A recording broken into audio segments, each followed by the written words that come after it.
लेकिन आज काम विकार के वशीभूत होकर के आज नारियां सुरक्षित नहीं हैं। क्रोध का इतना बोलबाला है कि सभी रिश्ते तार तार हो गए हैं। आज देखा जाए पूरी अखबार, पूरे न्यूज़ चैनल इन्हीं सब क्रोध के वशीभूत भरे हुए कि माँ बेटे को, बेटा माँ को, पति पत्नी को, पत्नी पति को मार रहे हैं जान से कि कहाँ हमारा जीवन पहुँच गया है, कहाँ इतना ऊंच था और कहाँ हम नीचे पहुँच गए थे। लोभ के वशीभूत होकर के हमने इस प्रकृति का इतना दोहन कर दिया और इतनी बुरी हालत पर जो हमने पहुंचा दिया है उसके पीछे कारण क्या? जो भूमि हमारी इतनी ऊंच थी, श्रेष्ठ थी, आज वो पतन की ओर पहुंच गई है। तब परमात्मा ने गाया है, यदा यदा ही धर्मस्य ग्लानिर्भवति भारत, कि जब जब धर्म की ग्लानि होती है तब तब मैं धरा पर अवतरित होता हूँ। तो जब ऐसी हालत हो जाती है, जब चारों तरफ बुराइयाँ, भ्रष्टाचार, व्यभिचार व्याप्त हो जाता है, तब स्वयं परमपिता परमात्मा इस धरती पर प्रकट होते हैं, जो अकाय है, अजन्मा है, लेकिन वो इस भूमि पर हम मनुष्य आत्माओं का कल्याण करने के लिए, पुनः हमारे अंदर दिव्य गुणों की स्थापना करने के लिए इस धरा पर अवतरित होते हैं। उनकी इसलिए एक महिमा स्वयं भूमि गाई हुई है। उनके लिए गायन है कि वो स्वयं इस भूमि पर अवतरित होते। परमात्मा की दूसरी महिमा में उनके लिए कहा जाता है कामारी। वो काम विकार को मारने वाले हैं। शास्त्रों में दिखाया है, शिव ने तीसरा नेत्र खोला और काम को भस्म कर दिया। सोचने वाली बात है कि काम कोई मनुष्य नहीं है, कोई व्यक्ति नहीं है। काम मनुष्य के अंदर की कमियां हैं, कमजोरियां हैं, बीमारियां हैं। परमात्मा आकर के मनुष्यों को ज्ञान का नेत्र देते हैं। ये थर्ड आई देते हैं, जिसको ज्ञान का नेत्र, विजडम आई कहते हैं। जब मनुष्यों का ये तीसरा नेत्र खुल जाता है तो उसके अंदर के काम, विकार, क्रोध, लोभ भस्म हो जाते हैं। इसलिए उसको मुक्ति दाता, मुक्तेश्वर भी कहा जाता है। प्यारा प्यारा मेरा देश, सच्चा सवारा मेरा देश, दुनिया जिस पर गर्व करे, नैन सितारा मेरा देश, चांदी सोना मेरा देश, सफल सलोना मेरा देश, सूरज जैसा आलोकित, सुख का कोना मेरा देश, आके जाए मेरा देश, नित मुस्काए मेरा देश, इतिहासों में बार बार नाम कमाए मेरा देश। धन्यवाद। मंगल मिलन मनाने के लिए यहाँ पर आकर उपस्थित हुए हैं। आज के समाज में हम देखते हैं हर व्यक्ति को समय की बहुत वैल्यू भी रहती है और हर व्यक्ति अक्सर करके जब भी पूछा जाता है तो यही कहा करते हैं कि जी बहुत व्यस्त रहते हैं। तो सर्वप्रथम तो मैं आप सभी को बस क्रिएट ही नहीं हो रहा है तो वापस आता है और वापस आते आते एक शमशान घाट आता है तो वो अपने दोस्त को वहाँ ले जाता है और जब वो शमशान घाट में उस दोस्त को ले जाता है, बहुत सारी चिताएं जल रही होती हैं। वो एक कोने में बैठा होता है और एकदम उसकी आंखों से आंसू बह रहे होते हैं, एकदम एक कोने में शांत। और वो दोस्त सोचता है कि तीर निशाने पे लग गया, अब तो इसके अंदर जागृति आ ही गई। ये ऐसा मौका होता है, जैसे ही वो उससे बाहर निकलते हैं वो उस दोस्त को पूछता है, कहता है तो आप रो क्यों रहे थे, क्या हुआ? वो दोस्त कहता है मैं इसलिए रो रहा था कि यूं ही पूरा जीवन कपड़े का व्यापार किया, अगर लकड़ी का व्यापार किया होता तो कितना अच्छा होता। हाँ, ये है आज के मानव की मानसिकता।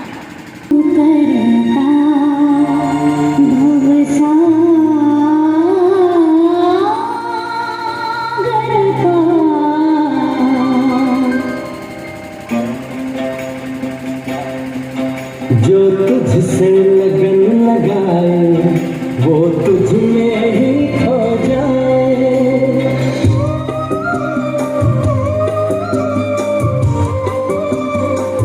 लेकिन तब संबंध कैसे थे और आज संबंध कैसे हैं? हमको सबको मालूम है कि संयुक्त परिवार हुआ करते थे। 100-50 लोग इकट्ठे एक परिवार में रहा करते थे। एक ही चूल्हे पर सबका भोजन बना करता था। बच्चों को यही पता नहीं होता था कि हमारी माँ कौन सी है और हमारी चाची कौन सी है। कोई भी सब बच्चों को भोजन करा दिया करते थे। लेकिन जैसे जैसे मन में स्वार्थ आया, मैं और मेरा का प्रश्न आया, ये मेरा बच्चा है, इसको थोड़ा ज़्यादा दो, कुछ ऐसी मिलावट जैसे ही क्रिएट हुई, तो फिर वो संयुक्त परिवार से एकाकी परिवार होने लगे, एकल परिवार होने लगे। सब अलग अलग रहता है वरदानी हाथ, या फिर ऐसे रहता है देने वाला हाथ। तो इसलिए अगर हम अपनी भावनाओं को चेंज कर लें और ये स्मृति में रखें कि मैं संतान किसकी हूँ, उस परम पिता परमात्मा की, जो अनकंडीशनल सारी दुनिया को सब कुछ देता ही रहता है, जिसको कभी भी किसी से भी कुछ भी लेने की अपेक्षा नहीं रही। साउथ अफ्रीका का एक फोटो जर्नलिस्ट केविन कार्टर नाम का, हम शायद सुना होगा उसका नाम, केविन कार्टर नाम का ऐसा फोटो जर्नलिस्ट हुआ। 1993 में एक प्रतियोगिता हुई जिसमें उसके द्वारा खींची गई फोटो पूरे विश्व में प्रथम आई। उस फोटो में क्या था, एक गरीब भूखा बच्चा जिसका अस्थि पिंजर नजर आ रहा है, वो बैठा हुआ है नीचे अपनी टांगों के बीच में सिर रख के, और इतने हालात उसके खराब हैं कि ऐसा लगता है कि कुछ ही क्षणों में वो नीचे गिरेगा और उसके प्राण उड़ जाएंगे। उसके 10 फीट पीछे एक गिद्ध बैठा हुआ है। वो गिद्ध लगता है इस अपेक्षा से बैठा, इस इंतजार में बैठा है कि कब ये बच्चा गिरे, मरे और मैं इसको अपना भोजन बनाऊं। ये फोटो थी जो पूरे विश्व में प्रथम आई। जब प्रथम आई तो पूरे देश में, साउथ अफ्रीका में उसका स्वागत हुआ, उसको इनाम मिलने लगे। जैसे हमारे पानीपत के भाला फेंकने वाले नीरज चोपड़ा जी को ओलंपिक में गोल्ड मेडल लेने के बाद इनाम मिलने लगे। गोल्ड मेडल भी लेके आए और कई सरकारों ने उनको इनाम दिया, मिलना भी चाहिए। ऐसे ही केविन कार्टर को भी मिल रहे थे। इतने में एक घटना घटती है। एक उसके पास फोन आता है जर्नलिस्ट का, उसको वो जर्नलिस्ट पूछती है कि उस बच्चे का क्या हुआ। तो ये केविन कार्टर जो पत्रकार था, ये जो फोटो जर्नलिस्ट है, बोलता है कि मेरी फ्लाइट का टाइम हो गया था, मैं तो फोटो खींच के एयरपोर्ट आ गया और फ्लाइट लेके अपने घर आ गया। उस बच्चे का क्या हुआ मुझे पता नहीं है। फिर उसने अगला सवाल पूछा, उस समय वहाँ पर कितने गिद्ध थे? तो उसने बोला भी एक ही गिद्ध था जो फोटो में आ गया। फिर उस पत्रकार महिला ने बोला, ध्यान से सुनो, वहाँ पर 2 गिद्ध थे, एक वो जो फोटो में आया और एक वो जिसने फोटो खींची। तो ये सुनकर उस फोटो जर्नलिस्ट को समझ में आ गया कि मेरे से बहुत बड़ी गलती हुई। वो इतना परेशान हुआ कि वो डिप्रेशन में आ गया। 3 महीने के अंदर अंदर उसने आत्महत्या कर लिया। तो मेरा कहने का ये मतलब मैं बच्चों को देख रहा था कि ब्रह्म कुमारी ईश्वरीय विश्वविद्यालय के द्वारा कैसे कैसे संस्कार बच्चों को मिलते हैं। हम इसी तरह छोटे छोटे कार्यक्रम करते हुए अपने परिवार में अपनों को, बच्चों को इस तरह के अगर संस्कार मिलेंगे तो जो आज का विषय है संबंधों में मधुरता, ये एक सार्थक हो जाएगा कि हम भी अपने घरों में बच्चों को इस प्रकार अगर संस्कार दें। संबंधों में मधुरता पर एक छोटी सी घटना है। दो भाई थे, खेती करते थे, जीरी का सीजन था, जीरी कट के वो जीरी निकल रही थी, एक तरफ एक भाई की ढेरी लग रही थी, एक तरफ दूसरे भाई की ढेरी लग रही थी, दोनों की अलग अलग जमीन थी।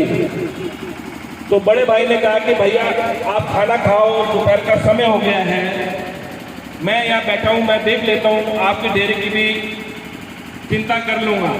तो छोटा भाई खाना खाने चला गया। तो बड़े भाई को लगा कि मेरा परिवार, बच्चे पढ़ गए, मेरी शादी होगी, मेरे बच्चे भी पढ़ गए और जितनी मेरी जिम्मेवारी थी सब पूर्ण होगी, तो मेरे पास इतनी जीरी है, मैं अकेला क्या करूँगा। अपनी जीरी के अंदर से कुछ जीरी की बोरियां उठाकर दूसरे छोटे भाई की जीरी की जो ढेर लगा उसके अंदर रख देता है। उसके मन को बड़ी खुशी होती है। छोटा भाई आ जाता है, वो कहता है भैया आप खाना खाओ और मैं अब यहाँ रखवाली कर लूँगा। बड़ा भाई खाना खाने चला जाता है, छोटा भाई वहाँ बैठता है। वो सोचते हैं कि मेरे पास अभी तो काम करने का बहुत समय है, मैं जीवन में पता नहीं कितना और कमा लूँगा। परंतु बड़े भाई ने अपनी जिम्मेवारियां निभाते हुए मेरा भी घर बचाया, मेरा भी शादी की, मेरे को भी शिक्षा दी। परंतु अब इनकी उम्र ज्यादा हो गई है, अपने डेयरी में से कुछ बोरियां जीरी की उठाकर बड़े भाई के उसमें ढेर में रख देता है।